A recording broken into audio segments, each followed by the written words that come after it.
Olá, bem-vindos a mais uma exploração detalhada aqui com a gente. Hoje, olha, o material que a gente tem em mãos é denso e bem ambicioso. Um manual para riqueza e negócios escaláveis. Parece uma promessa e tanto, né? Mapear um caminho assim para construir patrimônio e negócios que de fato crescem. A fonte é, basicamente, um guia prático. Pensem num compilado que vai desde organizar as finanças pessoais, sabe, até os detalhes de criar e, o que é crucial, escalar um negócio. Nossa missão aqui hoje é destrinchar isso, pegar a essência, as ideias que mais chamam a atenção e as dicas que podem, talvez, fazer a diferença no dia a dia. A gente vai passar pelos diferentes tipos de renda, pela base financeira que todo mundo precisa ter, pelo poder quase mágico dos juros compostos. E aí a gente mergulha no mundo dos negócios. Como é que valida uma ideia antes de, gastar um dinheirão? Como escalar de um jeito inteligente, usando as métricas? E que ciladas a gente tem que evitar? Preparados para essa jornada? Ela parece bem estruturada, essa ideia de construir valor. Ok, vamos começar a abrir essa caixa. Bom, o ponto de partida do manual é bem arrumar a casa, sabe? Falando dos tipos de renda, ele diferencia bem a renda ativa, aquela que a gente troca o nosso tempo por dinheiro, tipo salário, um freela, a renda de negócio, que vem da venda de produtos, de serviços, a passiva, tipo aluguel, royalties, que exige um esforço no começo, mas depois flui com menos dependência do nosso tempo, e a de portfólio, que são os ganhos com investimentos. Ele até fala daqueles ganhos que caem do céu, tipo herança, né? Parece que a ideia central é meio que tentar sair da dependência total da renda ativa e ir para as outras. É isso? Exatamente. E o que eu acho legal nessa parte inicial não é só, tipo, listar. É a sugestão de uma jornada mesmo.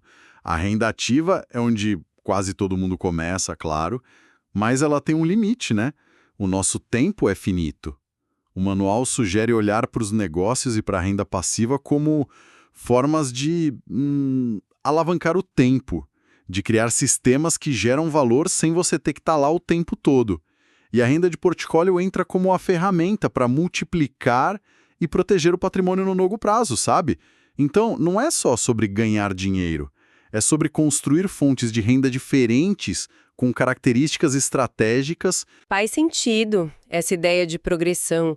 E antes mesmo de pensar em alavancar ou escalar, o guia meio que puxa o freio de mão e foca no básico do básico: poupança e orçamento. Ele insiste muito em criar uma reserva de emergência, aquele colchão para imprevisto, sabe? Sugere guardar o equivalente a, sei lá, 3 a 6 meses das despesas fixas. Dá até um exemplo. Se alguém gasta R$ 5.000 por mês, uma reserva para 4 meses seria R$ 20.000. Parece simples, mas é o que dá paz de espírito, certo? Totalmente. Essa reserva é, nossa, fundamental. E não só pela segurança óbvia. Psicologicamente falando, saber que você tem essa rede te dá mais confiança para tomar decisões que envolvem um certo risco lá na frente, como investir ou começar um projeto seu. O manual também cita uns modelos de orçamento, tipo o famoso 50-30-20, 50% para necessidades, 30% para desejos, 20% para poupar ou investir, ou até um modelo mais, digamos, agressivo para quem já está focado em crescer o negócio, tipo 60% necessidades, 20% investimento e 20% para reinvestir na própria empresa, se for o caso. São ferramentas, né? Mas a ferramenta só funciona se usada com consistência. Por isso o manual acerta ao falar da disciplina. Sugere coisas práticas, tipo automatizar a transferência para a poupança, acompanhar os gastos de perto. Sem essa base sólida, qualquer plano de riqueza, desmorona. Certo. Base sólida construída. Aí, o manual traz um conceito que, nossa, acelera mesmo as coisas. Juros compostos. Ele até mostra a fórmula FV igual PV vezes 1 mais R elevado a N, que basicamente diz que o valor futuro, FV, depende do valor presente, PV, da taxa de juros, R, e o ponto-chave do tempo, N. O exemplo que ele dá é muito bom para visualizar. R$ 1.000 aplicados a 10% ao ano, com os juros sendo reinvestidos, viram quase R$ 17.500 depois de 30 anos. É uma diferença brutal se comparar com juros simples, né? Esse exemplo é poderoso mesmo. Ele mostra o impacto exponencial do tempo. É o famoso dinheiro trabalhando para você. O ponto central aqui é que o tempo é o maior parceiro do investidor. Quanto mais cedo a pessoa começa, mesmo com pouco, maior o efeito, a tal da bola de neve dos juros compostos. E isso cria uma urgência boa, sabe? Não esperar ter um monte de dinheiro para começar a investir. Começar com o que dá, o quanto antes. E isso, claro, já levanta a pergunta. Tá, mas investir em quê? Exato. E o guia entra nisso, detalhando as classes de ativos mais comuns.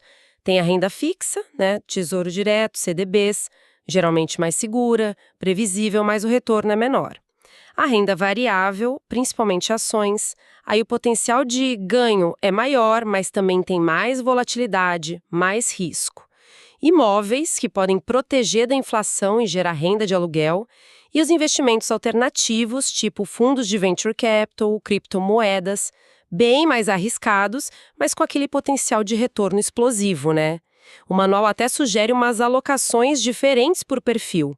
Um jovem que topa mais risco poderia ter, 70%, 80% em renda variável, enquanto alguém mais conservador, talvez perto de se aposentar, poderia ter mais de 50% em renda fixa. Faz sentido. O conceito-chave por trás disso tudo é a diversificação. Aquela história de não colocar todos os ovos na mesma cesta. Cada tipo de ativo reage de um jeito diferente à economia, né? Ter uma mistura ajuda a reduzir o risco geral da carteira. Se as ações caem, talvez a renda fixa segure um pouco a onda, e vice-versa. A alocação ideal. Bom, não tem receita de bolo. Depende muito dos objetivos, do prazo e principalmente do estômago da pessoa para lidar com as subidas e descidas do mercado. É um equilíbrio constante, sabe? Entre buscar retorno e controlar o risco. Saindo um pouco dos investimentos agora e entrando mais no mundo do empreendedorismo, o manual propõe um caminho bem pé no chão para começar um negócio. Nada daqueles planos de negócio gigantescos logo de cara. Ele sugere um processo mais enxuto, quase um passo a passo. Primeiro, validar se existe um problema real que vale a pena resolver. E a dica é: conversa com umas 20 pessoas que seriam seu público-alvo. Isso antes mesmo de pensar na solução. E essa primeira etapa, olha, é contra-intuitiva para muita gente, né? A paixão pela ideia, pela solução, às vezes cega a pessoa para a necessidade real do mercado. Conversar com um cliente em potencial antes de construir qualquer coisa é crucial para não jogar tempo e dinheiro fora em algo que ninguém quer. Validar o problema primeiro, sempre. Depois disso, aí sim o manual segue com a criação de uma proposta de valor clara. Tipo, uma frase que resume como você resolve aquele problema que você já validou. Certo. Problema validado, proposta clara. Aí vem o famoso MVP, o produto mínimo viável. Ou seja, construir a versão mais simplesinha possível da sua solução, só com o essencial para testar a hipótese principal no mercado de verdade.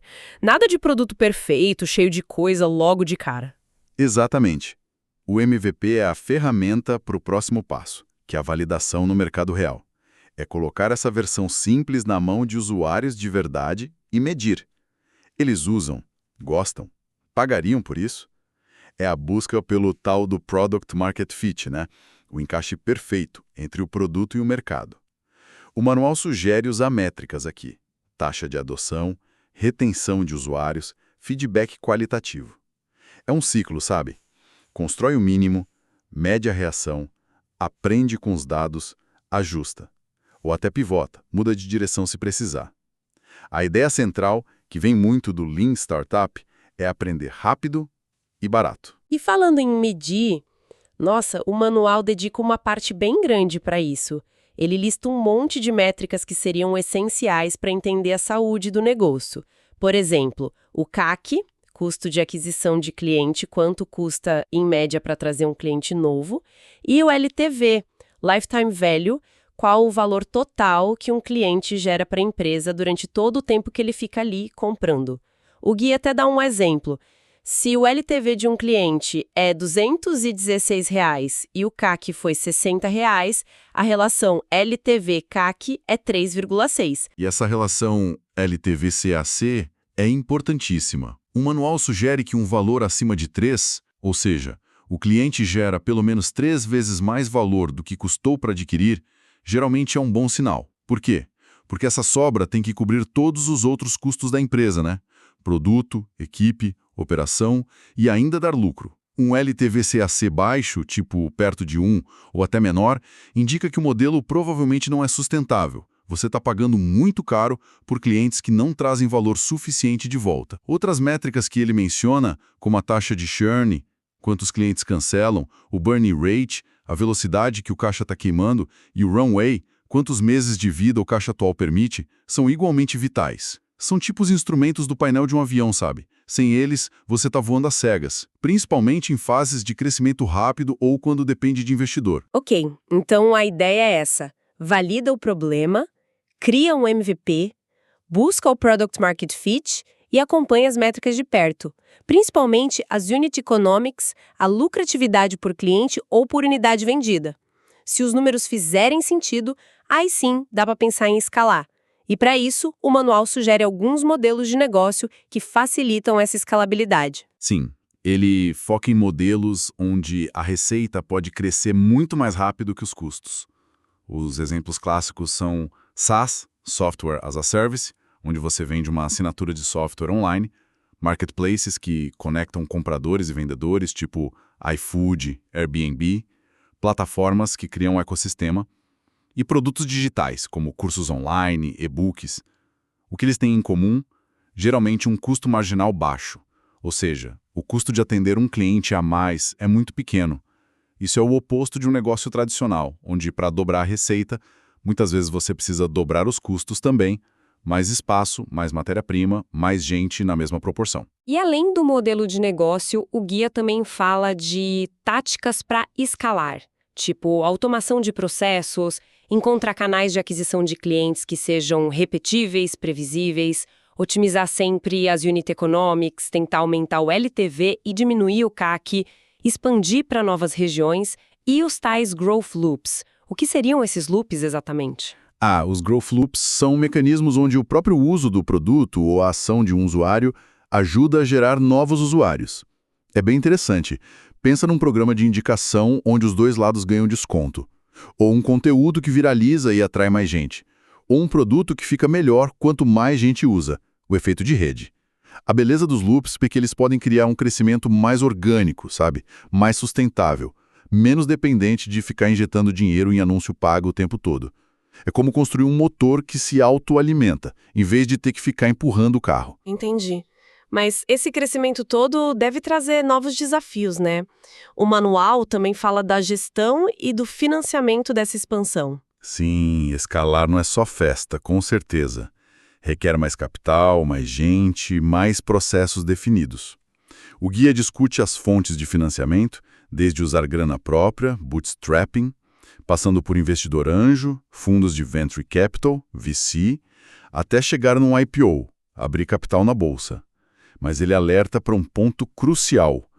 Buscar grana fora geralmente significa diluição, ou seja, os fundadores ficam com uma fatia menor da empresa. É uma troca, né? Dinheiro e talvez expertise por participação. O manual sugere que o melhor momento para buscar capital é quando você já tem bons resultados, tração, métricas saudáveis, para poder negociar em melhores condições. E na parte de gestão? Além de ficar de olho sempre nas métricas-chave, ele reforça o MRR, Receita Mensal Recorrente, para quem tem assinatura, e claro, CAC, LTV, churn, margem bruta, runway. Ele menciona a importância de entender o básico de contabilidade, o que é um fluxo de caixa, uma DRE, demonstração do resultado, que mostra lucro ou prejuízo, e um balanço patrimonial, aquela foto dos ativos e passivos, e a necessidade de criar sistemas. Exato. Conforme a empresa cresce, não dá mais para o fundador fazer tudo sozinho, né? É preciso criar processos claros. O manual menciona SOPs, que são os procedimentos operacionais padrão, basicamente documentar como as coisas são feitas, e definir metas claras para a equipe.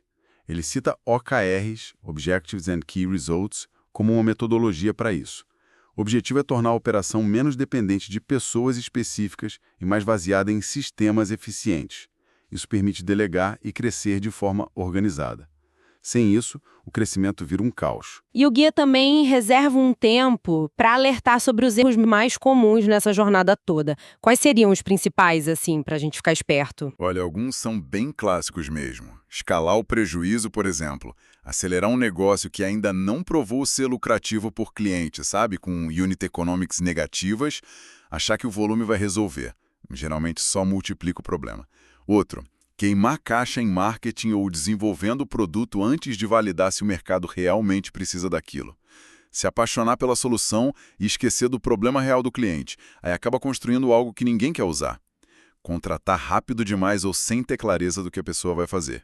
E o erro que, de certa forma, está por trás de todos os outros. Não medir ou ignorar as métricas. São armadilhas que podem, destruir rapidamente até as ideias mais promissoras. Para tentar evitar essas armadilhas e dar um norte para quem está começando, o manual termina com um plano de ação bem prático. Ele divide em fases ao longo dos primeiros 12 meses. Parece útil para não se sentir tão perdido, né? Sim, é um roteiro bem interessante. Ele sugere, mês 0 a 1, foco nos fundamentos financeiros pessoais. Conta separada, controle de gastos, começa a reserva de emergência. Meses 1 a 3 é a fase de aprender e validar, estudar o básico, conversar com clientes, lançar o tal do MVP. Meses 3 a 6, buscar a tração inicial e validar as Unit Economics, medir LTV, CAC, ajustar o produto, o marketing. E dos meses 6 a 12, começar a escalar de forma controlada, automatizar o que der, testar os canais pagos, buscar parcerias. É uma forma de quebrar aquele desafio enorme em etapas menores, mais gerenciáveis. E junto com o plano, ele destaca umas habilidades-chave para desenvolver, quase numa ordem de prioridade para quem está começando do zero. Primeiro, vendas e negociação, porque sem cliente não tem negócio. Segundo, marketing digital, para conseguir alcançar esses clientes de forma eficiente hoje em dia. Terceiro, noções de finanças e contabilidade, para não quebrar por falta de controle. É o básico para entender a saúde do negócio. Quarto, habilidade de produto, para conseguir tirar o MVP do papel, seja fazendo ou coordenando. E quinto, gestão de pessoas, que vira super importante conforme a equipe começa a crescer. E ainda recomendo umas leituras clássicas, tipo The Lean Startup, Zero to One, Pai Rico, Pai Pobre. Então, amarrando tudo isso que a gente conversou, o que fica dessa análise do Manual para Riqueza e Negócios Escaláveis? Para mim, parece ser um compêndio bem pé no chão, que faz uma ponte legal entre a disciplina financeira da pessoa e a construção metódica de um negócio. O grande diferencial talvez seja essa ênfase constante em validação, em métricas, em ação prática, fugindo um pouco daquelas fórmulas mágicas, né? Concordo plenamente. Se a gente fosse sintetizar a filosofia do manual, seria algo como: a construção de riqueza e de negócios que duram não acontece por acaso. É um processo deliberado. Exige, primeiro, controle e planejamento nas finanças pessoais.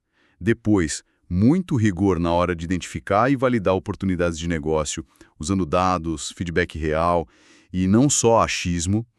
E, por fim, uma gestão focada em métricas e sistemas para permitir um crescimento que seja sustentável, buscando sempre aquela migração, de depender só do próprio esforço direto para construir ativos e fluxos de renda mais autônomos. É uma jornada de disciplina, de aprendizado constante e de muita adaptação. Ótima síntese, de verdade.